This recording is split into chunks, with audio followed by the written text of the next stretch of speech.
Assalomu alaykum hurmatli talabalar. Bugungi darsimizni demak davom ettiramiz. Estetika mavzusini kelib qolgan joyimizda davom ettiramiz. Masalamiz shundan iborat edi, ya'ni standart bo'lmagan go'zalliklar haqida gap ketayotgan edi. Ya'ni go'zallik oxirgi savolimiz bu edi. Bu go'zallik talablari qayerdan keladi? Tabiiy instinktmi yoki ijtimoiy qurilmami degan savol edi. Shu davom sifatida muhokama qilinadigan qismi shundan iborat. Odamlar ozg'inlik, oppoqlik yoki simmetrik yuzni go'zal deb bilishlari tug'ma, ya'ni biologik xususiyatmi yoki bu tushunchalar bizga jamiyat, media va madaniyat tomonidan o'rgatilganmi degan savol qo'yilyapti.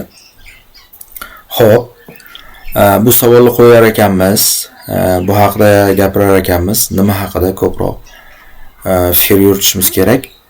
Asosiy masala shundan iboratki,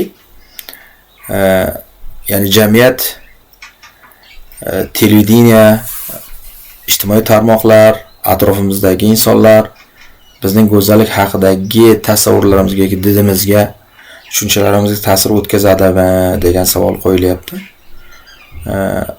Bu savolga javob odatda ha bo'ladi va bizning dunyoqarashimizni shakllantirgan atrofdagi hodisalar, voqealar, ko'rgan narsalarimiz hisoblanadi.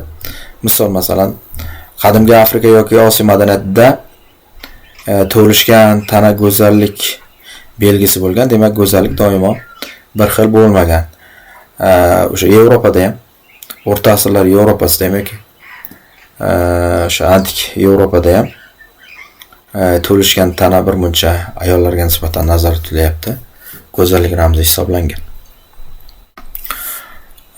Xo'sh, demak, texnologiya ikkinchi rejaga o'tamiz. Texnologiyalar, filtrlar, Photoshop, Instagram bu normalarni kuchaytiradimi yoki o'zgartiradimi degan savolni qo'yishimiz mumkin.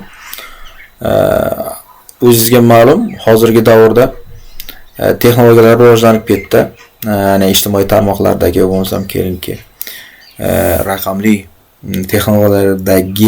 texnologiyalardagi Photoshop bu filtrlar kuchayib ketdi va bu videolar ko'pincha filtrlardan va Photoshoplardan o'tkazilganligi tufayli bu kontentlarni ko'rgan insonlar tabiiy ravishda kontent yaratgan ijtimoiy tarmoqlardagi barcha fenomenlarni nima deb atashadi? Odatda go'zal deb atashadi va bu go'zallik qanday aytsak bo'ladi? Insonlar o'zlarini go'zal emas deb hisoblashadi va ularning psixologiyasiga, ruhiyatiga bu ta'sir qiladi.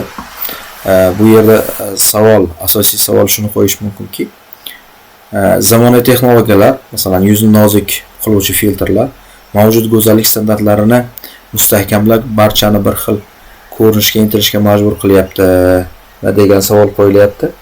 Ya'ni bir xil standartdagi go'zallik qilishga, ya'ni filtrlar orqali, makiyajlar orqali, plastik jarrohlik operatsiyalari orqali insonlar bir xil shakldagi go'zallikka intilishga harakat qilishyapti. Lekin bu yaxshimi, yaxshi emasmi degan savol qo'yilyapti. Albatta, axloqiy jihatdan noto'g'ri bu. Lekin keyingi davrlarda bu odatiy hol sifatida qaralyapti. Misol uchun, yoki aksincha, bu texnologiyalar orqali turli xil go'zallik turlari tan olinib, me'yorlar kengayib boryaptimi degan savol ham qo'yilyapti. Ya'ni bu texnologiyalar turli xil go'zallik turlarini shakllantirayotgan bo'lishi ham mumkin degan masala ham qo'yilyapti. Keyingi slaydlarimizda bu haqida ko'proq yana to'xtalamiz. Keyingi ma'lumotga o'tsak, qanday qilib turli go'zallik standartlari, misol uchun qora estetika yoki tanani ijobiy qabul qilish harakati mavjud normaga qarshi tura oladi degan savol qo'yilyapti. O'zlaringga ma'lum, ijtimoiy tarmoqlarda qora rangdagi insonlarning go'zal ko'rinishlari, go'zal pozada, go'zal holatda video kontent qilishlari insonlarni, ya'ni qora rangdagi insonlar ham, ya'ni go'zallikning asosiy standarti faqat oq va ozg'in emas, qora va bir muncha to'lishgan tanadagi insonlar ham go'zal ekanligini ko'rsatishga harakat qilyapti. Ya'ni bu savolga shuni o'ylab ko'ramiz, ba'zi harakatlar, misol uchun black is beautiful yoki body positivity. Bugungi kunda jamiyatdagi bitta tipdagi, ya'ni go'zallik me'yorlariga qarshi chiqyapti. Bu harakatlar odamlarga shuni eslatadiki, go'zallik har xil bo'lishi mumkin va bitta qolipga sig'dirish noo'rin. Ya'ni go'zallikning har xil shakli bo'lishi mumkin. Misol uchun qora bu go'zal, ya'ni har qanday tana bu ijobiy degan tushunchalar keyingi davrda urfga yoki bo'lmasam asosiy estetik masalaga aylanyapti desak xato qilmagan bo'lamiz. Xo'p, asosiy sohalar, ya'ni estetikaning asosiy sohalariga o'tsak, estetik tajriba, san'at falsafasi, estetik qadriyat, estetik hukm, tabiiy go'zallik, zamonaviy estetika, bular asosiy masalalar. Keyingi slaydlarda aynan shular haqida fikr yuritib o'tamiz. Estetik tajribaning psixologik va madaniy asoslari haqida gapiradigan bo'lsak, psixologik asoslar estetik tajriba, hissiyotlar, his-tuyg'ular va shaxsiy tajribalar bilan bog'liq. Estetik tajribalar odamlarning ruhiy holatini o'zgartirishi mumkin degan fikr berilyapti.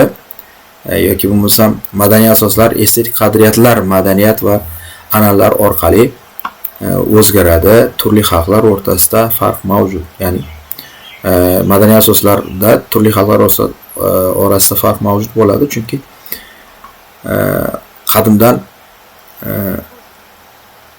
ya'ni zamon va makon o'zgarishi bilan estetik qadriyatlar ham o'zgargan. Misol uchun Yaponiyada ilon go'zallik ramzi hisoblansa, bizda ilon go'zallik ramzi emas. Ya'ni agar misol uchun bir inson yoqtirgan kishisini ilonga qiyoslashi bizda xunuklik ramzi hisoblanadi va unga haqorat hisoblanadi. Yaponiyada bu misol uchun go'zallik ramzi. Yoki bo'lmasam Yangi Zelandiyadagi bir qabilada qora tishli ayollar go'zal hisoblanishadi. Bizda esa qora tish esa gigiyenaga to'g'ri kelmaydi, nogigiyenik holatni ko'rsatib berishi mumkin. Qiziqarli fakt, masalan, psixologik tadqiqotlar shuni ko'rsatadiki, estetik tajribalar stressni kamaytirishi va ruhiy salomatlikni yaxshilashi mumkin. Ya'ni go'zal narsalarga qarash, go'zal narsalarni ko'rish, kino, teatr, she'riyat, badiiy adabiyot stressni kamaytirish haqida faktlar mavjud.